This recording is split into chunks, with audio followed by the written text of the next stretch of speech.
everybody, and welcome back to the LangShack today. So today we're going to be talking about the Telugu language, which this is the first Dravidian and Indian language I've ever talked about on this channel. So we'll be doing an Indian language series. So we'll be talking about both Dravidian and Indo-Aryan languages, as well as some tribal ones, and we'll do language family videos, and we'll talk about some divergent languages from both of these groups. So let's go ahead and dive into this. So in the table of contents today, we're going to be talking about varieties of it, where it's spoken, its sound system. We'll talk about some aspects of its syntax, the script, which is actually going to come before the syntax. And we'll talk about the noun formation of this language, verbal structures, and then we'll do some comparison with other Dravidian languages to show you how far they've diverged. And that's going to be it for this. So this is a famous, at least back in the day, the Italian of the East.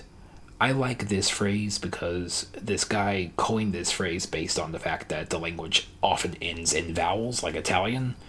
And that's literally the reason why he called it the Italian of the East. So considering that it's the most spoken Dravidian language, spoken by probably about around 100 million people, could be more than that now, it kind of does make sense. So where is it spoken? I mean, it's prestige. Where is it spoken? So it is spoken primarily in what looks to be southeast central India.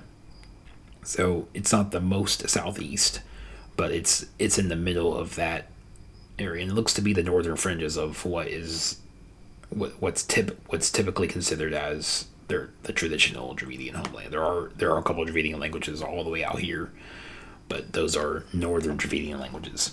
This is, I believe, it's a southern Dravidian language. Not 100% sure about the subclassification of that, but it's primarily spoken in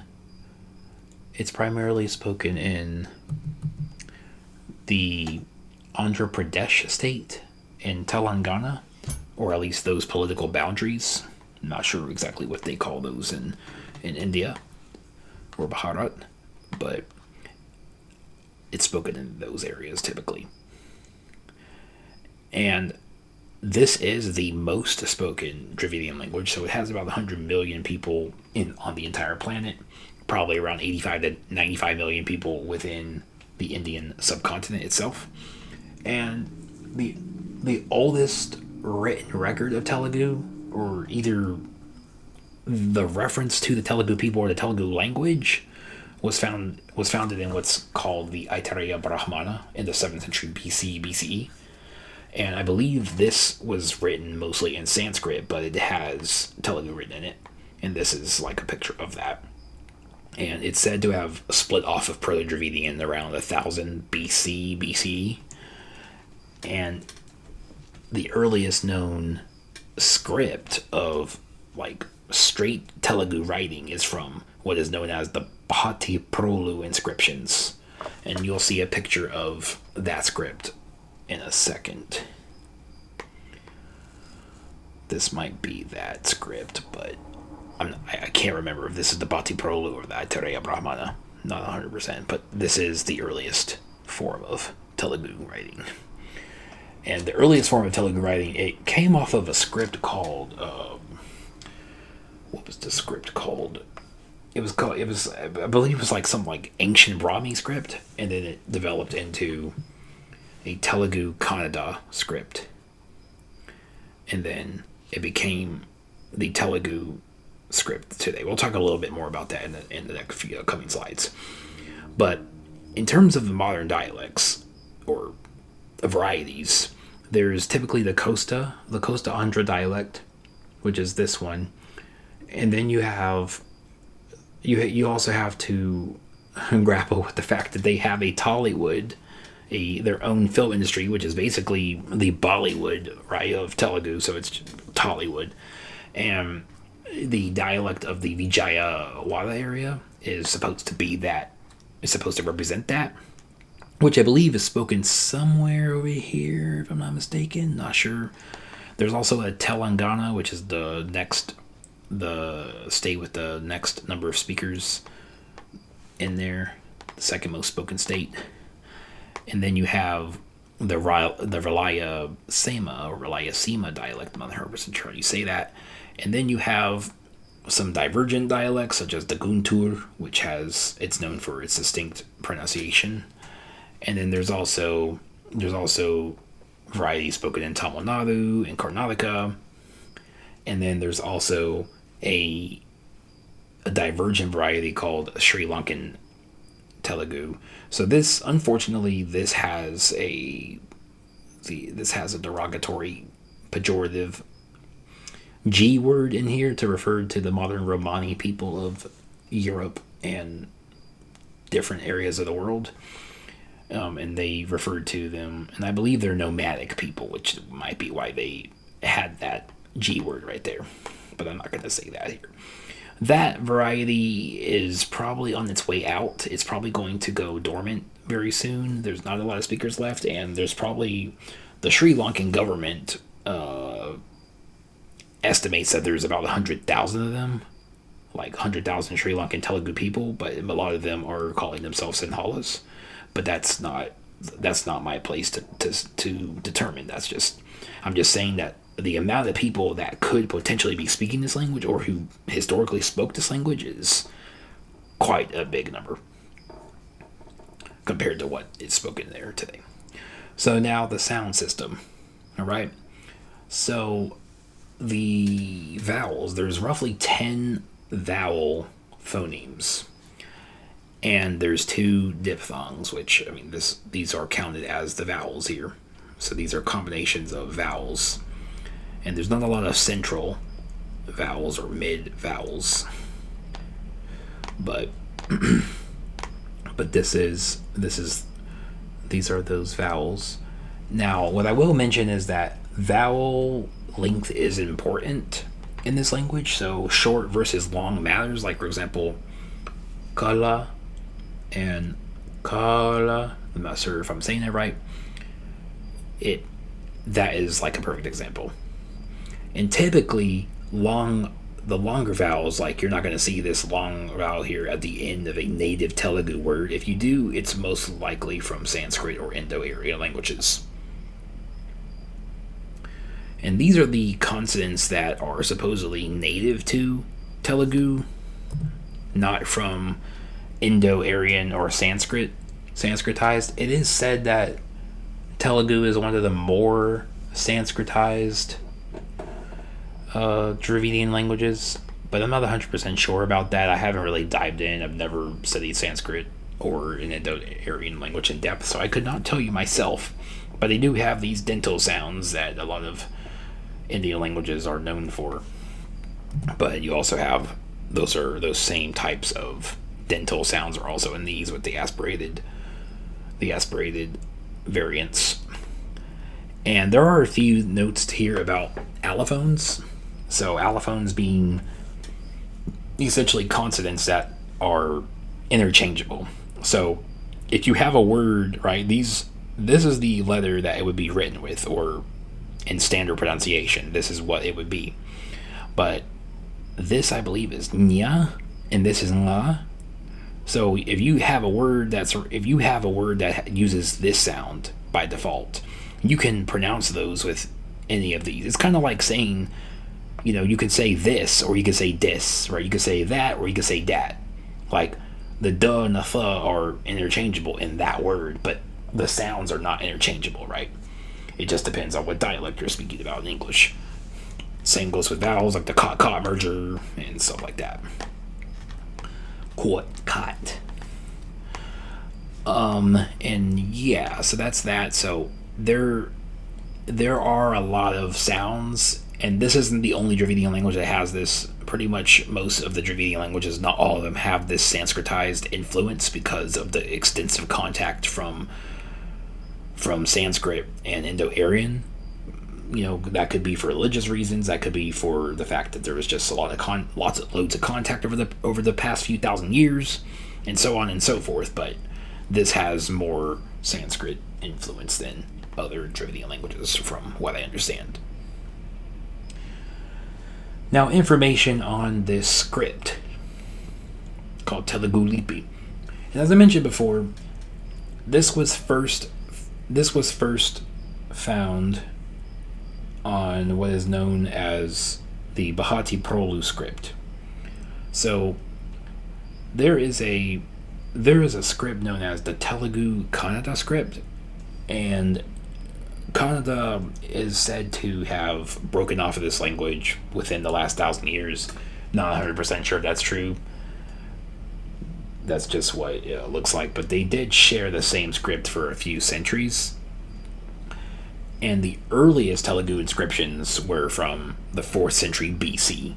This is an earlier form of the modern script. So it evolved from this into what is now known as Telugu Lipi. This is a abugida style writing system, so it represents like they represent different sounds, and you can also add different diacritics to them. We'll talk a little bit about this in the next slide. So the script has 52 letters. There's give or take 16 vowels, and like in the script here, and then there's also a load of consonants. So every vowel can have an independent form where it sits by itself, or a dependent form which are attached to words. And there's also ways to get rid of vowels as well in a concept known as virama. And then the itself doesn't have a diacritic form because it's automatically assumed that when you write a consonant that it's going to have that. And that's what the point of this is. You put this here and it eliminates the vowel. So Telugu writing it's very organized, like most Indic scripts are. And each row of the script is organized based on the type of sound that it is, right? So velar, palatal, retroflex, dental, labial. So all of those are different classes of sounds, and that's how the script is organized. That's beautiful to me that it's so organized. So much order in there, right? So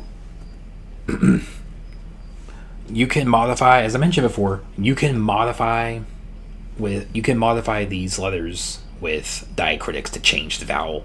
Consonants already have a built-in sound, and basically the formula for this, I have not personally ever written any of these. This is just what I have seen from notes. Is you write the consonant, you can add a virama to it, and then you add the next consonant to it, and that takes like a different form. And then you can write a double consonant like this, because without that it would be vata, vatata ulu, right? But when you put this virama there on the preceding consonant before the next consonant, it allows that vowel to go away. And you can also do triple consonant clusters, like in the name Lakshmi, for example. And yeah, there's also these V shapes here, V-shape hooks above many characters, and they all have rounded bases. So you see that rounded bases on the line. So they always have that nice. They sit on the line perfectly, and they're rounded on the line. So it's kind of nice to see. And these are called talakatu. I'm not 100% sure if this has what the function of this is, but a lot of letters have that. And then you can put vowel marks around the words as well, so they can go in different positions on them. I don't know too much about this, but it does appear that you can put vowels on different parts of the word. And whenever you modify, sometimes when you modify like consonants, like if you're eliminating vowels, for example, that second consonant that you write, like if you're doing like a double T, for example, that second T will take like it'll take a modified form. So it can be quite complex. I wouldn't say it's like Arabic where the letter literally changes form depending on whether it's initial, medial, or final, or separate. But it certainly can. They certainly do have variants in some cases.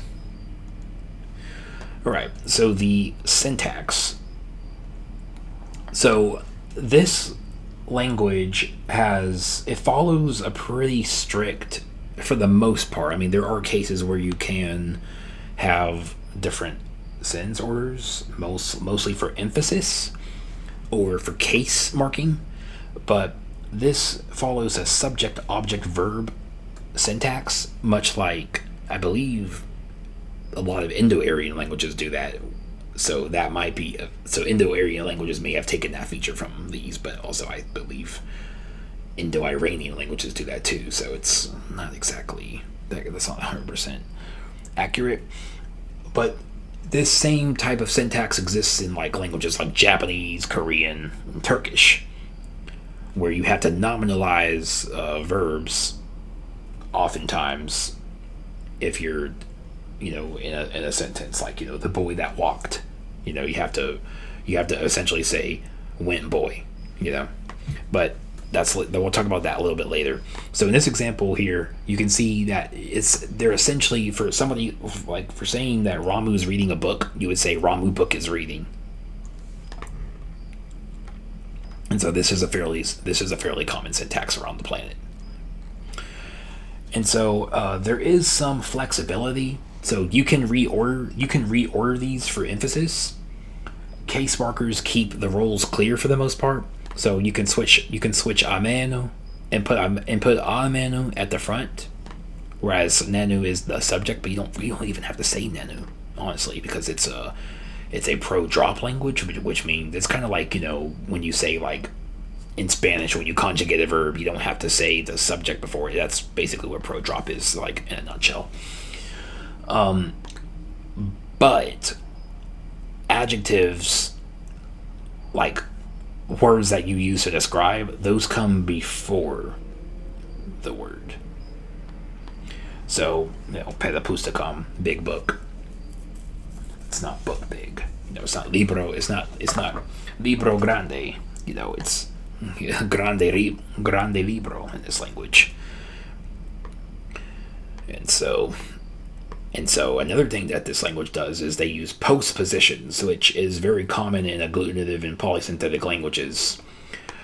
And this is very similar to what Lenape does,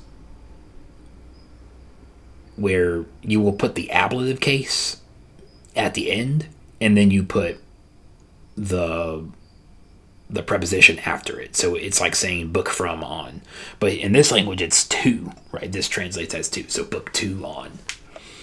So you're not saying on the book. You're saying book to on.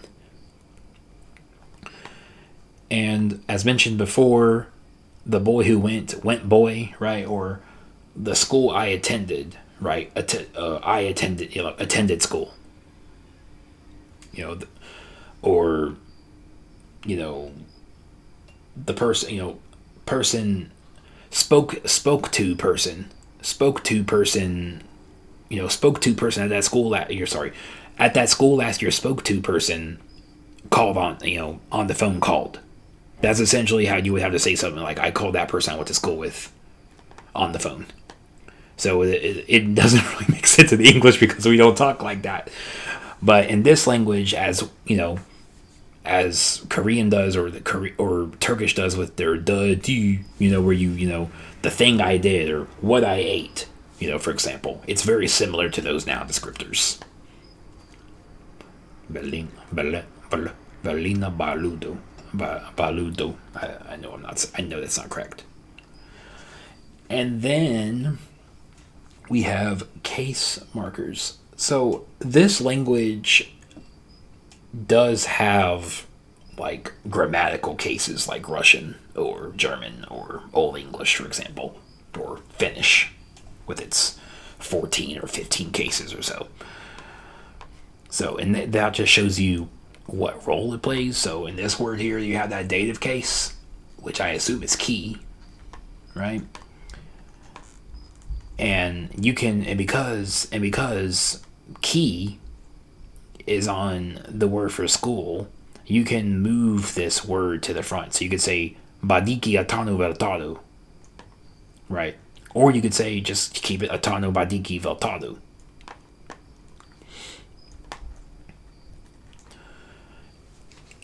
And another thing that this language does, so this is not unique. Converbs are kind of like, kind of like how Turkish does that ip up thing, and or Korean has that irong thing, they use those, they add them on verbs, right? It's like and I went, or while I was doing, or how Tuscarora has like while I was walking, like while we were moving, or while we are moving, you could attach that to a verb and say, I was talking while moving, that type of thing exists in this language as well. So this is called a past converb. So this would be like you were talking to somebody, and you were alluding to something that happened in the past. So you would put this e on a verb, veli. And that E right there, that's the conlang. And that allows this sentence to go from Kiran went home, or Kiran having gone home, right, to Kiran went home and then, right? This E right here allows you to say, and then Kiran, her phone saw. I'm kidding. And Kiran saw her phone, or their phone. So you can use participles for relative clauses, essentially. And I will also say that all converb clauses have to share the same subject. Okay, so Kiran is the one that did all of this stuff. You can't say Kiran did that and Justin did that. It's Kiran did the whole thing. That's what it appears, for my understanding about these. And there's another one here. So there's not really a word for and. I mean, they may have words for and, like these Sanskrit words. But in the native language, like, Lenape has like a word for and Turkish has like a billion different words for and, many of which are from Arabic or Persian. They're Persian derived or Arabic derived. Although a Turk would probably argue that they're native Turkish because they've been in the language so long. But I'm not going to get into that here. But in this language, it does not appear that they have a native Dravidian word for and. So they use these conlangs to express that same concept of and, right? To connect different senses together.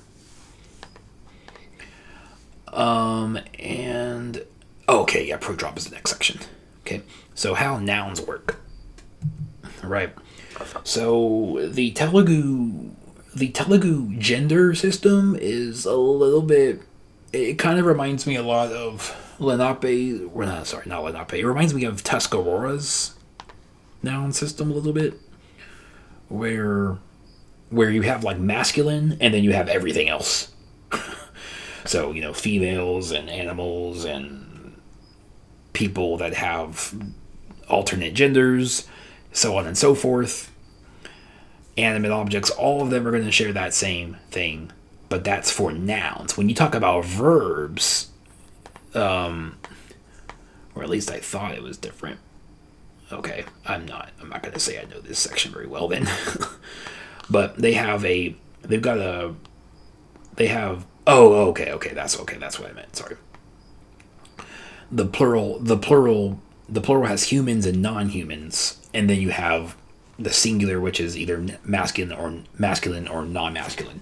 So from what I'm understanding about the research I did for this, they're used in an older form of Telugu. there used to be an ending for specifically females, but it evolved into D, and eventually it just became difficult to distinguish what was a feminine verb ending and what was a non-masculine verb ending. So some people will argue that there's actually 3 genders in this language: male, female, and non-masculine, or I guess non-human. But because the woman, right, because the feminine ending and the non-masculine verb ending are like they've evolved to essentially be the same ending. A lot of people just don't count it anymore. But in reality, in the older form of the language, there are 3 genders in the singular. So as you can see here, boys came, abayilu vachcharo. Okay, pululu vachchayi. And then, abayilu vachcharo. So amayilu vachcharo. Okay, the same for boys and girls came because there's more than one person. So, as I mentioned earlier, this is a case language. It has grammatical cases. So, there are typically 8 different cases, but there's 5 that are used in common, like in modern, like regular, everyday modern Telugu. The nominative, the accusative, the dative, genitive, and locative. So locative, where something happened. Genitive is like, my dog, or John's, the S and John's. Or the dative, like to or for somebody. Accusative means the object of it, and then nominative is just the word as it is in its base form, right? They also have ablative, which I think this is used for comparisons, as most agglutinative languages do. Like Turkish does den ten for comparisons. Lenape also does that as well. So essentially, you would say like my car is bigger than yours. You say my car is from my car, like from my car bigger than yours, right? To say that, generally, to say that it's to make comparisons. I'm not sure if I'm explaining that well. But yeah, this is an example of the grammatical cases in action here. And now the verbal structure. Oh, did I mention? Oh, okay. I did forget to mention too. I didn't make a slide for this because I couldn't quite wrap my head around it, so I didn't bother putting it in here. But I do want to explain for a minute. There's this thing called oblique stems, and oblique stems is essentially, you have like 6 different stem classes. So whenever you're changing, essentially, whenever you have a case word, right? Whenever you're dealing with cases, if you want to take off if you want to like conjugate, say, I in the dative, let me think of a different noun. Like, let's say you have a word for tree or a word for dog, right? You would have to put kuka, right? You could say the nominative. Most languages that have grammatical cases would just go on whatever the nominative and just add whatever they're going to do, like adding ni to kuka or ki to kuka. But there are cases in this language where you have to change the word entirely, or you have to take off parts of the word and add different things. You have to get the stem on there before you can add on the cases. So to get to what would be the base stem before it can be eligible for case marking, you have to follow these oblique stem rules. So cases do not attach to the nominative in this language, as is the case, like I said, for many grammatical case languages. They attach to the oblique stem. So there's generally 6 classes, right? there's like class A, it's like no change, and then there's like one that's like it ends in like I think it's like it ends in a oo, and you change it to a e, and then there's also like final consonant changes, and then you have class D, which is like the word for house is ilu, and then like it changes to something completely different. Like it still has the e in there, but it's not ilu. It's like literally different consonants, so it almost changes completely. And then you have like class E, I think, is like specific items, and then you also have a class F, I think, for neuter nouns. And I think in that class they gave the example, or rather, I put the example for pen in there, and the word pen completely is the pen. The word for pen is kalam, which is originally an Arabic derived word from my studies of different languages that use Arabic terms, and that word changes completely. So just a note that if you're beginning to learn this language, you're not going to use the nominative form as your base form. You have to use the oblique stem, is what the terminology is. All right, now verbal structure.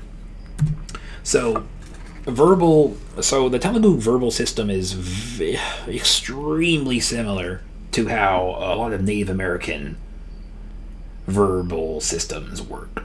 So you put your root in there, whether it's transitive, transitivity or not, like whether it requires an object, meaning it's transitive, or not, meaning intransitive. And then you put your causatives on there, which is like, he made me do this, right? I was forced to do X, Y, Z. And then you put your tense aspect, and then you put the number, the number or the gender of that person. So the only example we really have is like do, doing, or how do can become did, or done in the passive participle. So it's kind of like that, but that's sort of how this works. I guess Lego blocks is a good analogy. And you can, as I mentioned earlier, this is a pro drop language, so you can drop the subject. So in Spanish you would say voy. You don't have to say yo voy. You say voy, and voy means I go. You know that from time. Whereas English, you have to. It's not a pro drop language, because if you say go, if you say goes, people are going to be like, was it a boy or was it a girl that went? Was it he or she? But it's like, if you say go, it's like, are you just saying random verbs or what? You're just saying the infinitive. So you have to say the subject in English. And in this language, you don't have to do that, because every subject has its own conjugation, supposedly. So there are 6 different verb classes. So I didn't really understand this too much, because I didn't spend a lot of time on this specific concept. But it's basically just the difference between regular and irregular rules. Is my mouse going? My mouse about to die, I don't know. Yeah, my mouse is losing battery here. Sorry about that. This presentation isn't too far from being done, though. Okay, so there's 6 classes here, and there are sound changes that can happen whenever you are building verbs, as is the case in any polysynthetic or agglutinative language that uses verbs, right? You have to build the verb in different ways. So oftentimes you have your pronoun, you put your pronoun followed by some aspect or something, or how many people there are involved, which in this language goes at the end, and then you put your stem, and then you put your aspects and moods and tenses and all that stuff in there. So this is one example of an extreme irregular. That's not, you can't tell what that is. Then you have these sound changes. So like I said, I didn't really study this verb group stuff very much, but it is important, because there's different classes that have to be followed. And agreement. So verbs do have to agree on stuff.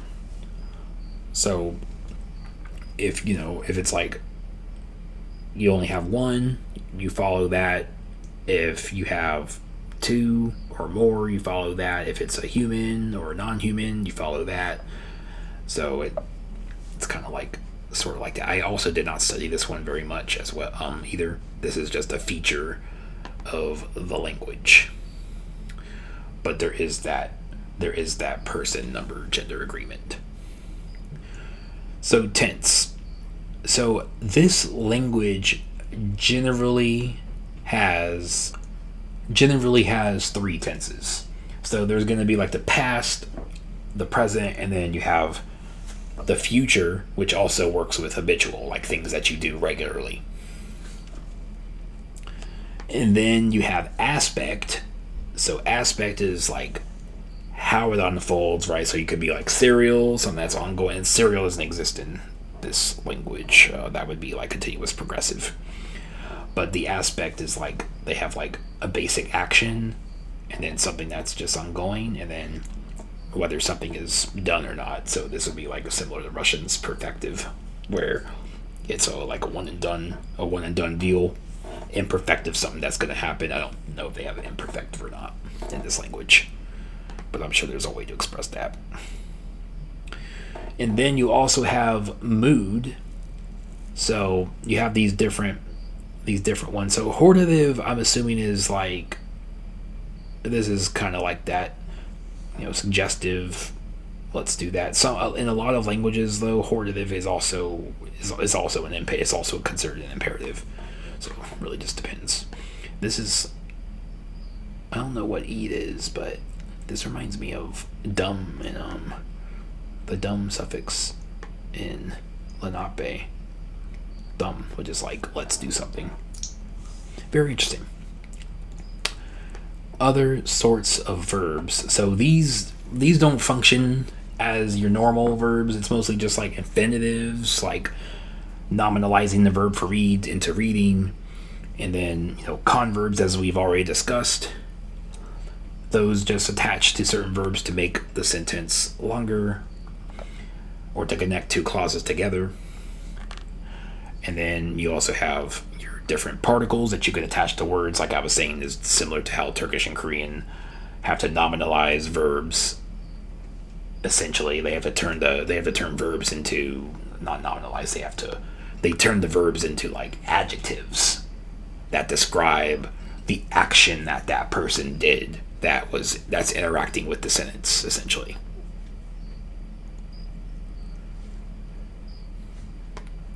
And then you have this is also something I didn't really look into much, but this does remind me of like complex verbs. Like Lenape does this a lot, or how in Tuscarora essentially make food plus the dative is to cook, because you're making food for or to somebody, right? Even if it's just for yourself. That's how they express the idea of cooking, right? And in this language, read and throw put together means read. And then they also do this as well. This is extremely common. Turkish does this with edmek and sometimes yapmak, like you do your homework is a verb, right? Some languages may actually have a verb for do your homework, but to do is like the only thing we have, really, right? To do a bath is to bathe. Or to take a shower. That's another one you could do. Take is another one that's we often use that as well for this same type of combination. It's the only thing in English I can really think, like stuff like that, where you combine the noun that's going to be involved in the action with the verb that allows you to make it in action. All right, and then we will talk about the last section here. So this is basically the lexical distance of Telugu from other Dravidian languages. So I could have added more numbers here. These slides are not big enough for me to like really put too much information on, but just to show you here. So I kind of I'm kind of when I saw this stuff, I was just like, Kannada and Telugu cannot be that similar. Like they can't be. I mean, you see, it's if they really supposedly only separated 1,000 years ago, that's got to be impossible. You see that? This is crazy. Like Tamil and Kannada look more similar. If you look at the word for number one, Telugu looks like it broke off way sooner than all of these. Even in this word, I mean, it looks like Malayalam is like the closest. So yeah, you can definitely tell there's been some divergence for sure, even in basic numbers. In nature, though, however, you see a lot more similarities. Again, Kannada is completely different. I mean, Benki, that's off the rails here. Agni is just seems to be a general Dravidian word. Same with this Surya. So they may have used the same scripts, but there's no way in heck that these languages were the same. There's no way. No way. I would have to see more evidence of that. So, I don't know. I personally doubt that. And then the word for moon is surprisingly similar. This might be, I'm not going to say it's mutually intelligible because Tamil kind of takes that out of here, but Telugu is obviously, you can tell that Telugu obviously, like not with the word for water, but with these other words, you can certainly tell that they've diverged. And then body parts, these look like they're a little bit more similar. Obviously, Telugu has completely changed its word for hand, and Tulu went somewhere else with that. I mean, even if you do bole, it's still like, it's still different. And then this, the word for eye is similar. The word for ear, that's completely different. And the word for tooth, not really a lot of similarities there. So you can tell it's definitely changed. And then action words. So these are no better. You got vaku, which has that ra. I believe ra is the imperative for that. And you could see how that might come from one of these. Like it might be similar to one of these forms here. Then this word for go, it's like you would think the word for go would be kind of similar. Nope. Not at all. Not at all. And then C is also the same. Like there's literally a different word for every language. Anyway, so these are the sources I use. There's way more I used. These are just the main ones for the sections I had. This, if you're studying the language, this right here is going to be the grammar. There is a really old grammar from like 1857 that was written by a British man. But I wanted to bring one that was actually like written by somebody from India or somebody of Indian descent. So this book by Krishnamurti and Gwyn, this is the authority for modern Telugu grammar. As far as I understand from the internet, this seems to be this right here, Modern Grammar Telugu by Krishnamurti and Gwyn. This seems to be a very good authority. It's a good 400 pages. So I mean, you can find it for free online pretty easily if you want to use that. And then I did use Reddit for a couple of things because Reddit can be quite I mean, if many people are saying the same thing, I mean, generally it's somewhat accurate, and you usually get like real Telugu people on these, or real people from the cultures, like actually talking about their language. So, and yeah, you're wondering, why is there a GitHub? Why is there a GitHub link in here? This is actually a really good source for learning more about the script. But yeah, there's a load of resources, probably 300 different resources that you can dig up, like different websites, different books. There's a lot of stuff on this language, which is how I was able to make this presentation so quickly.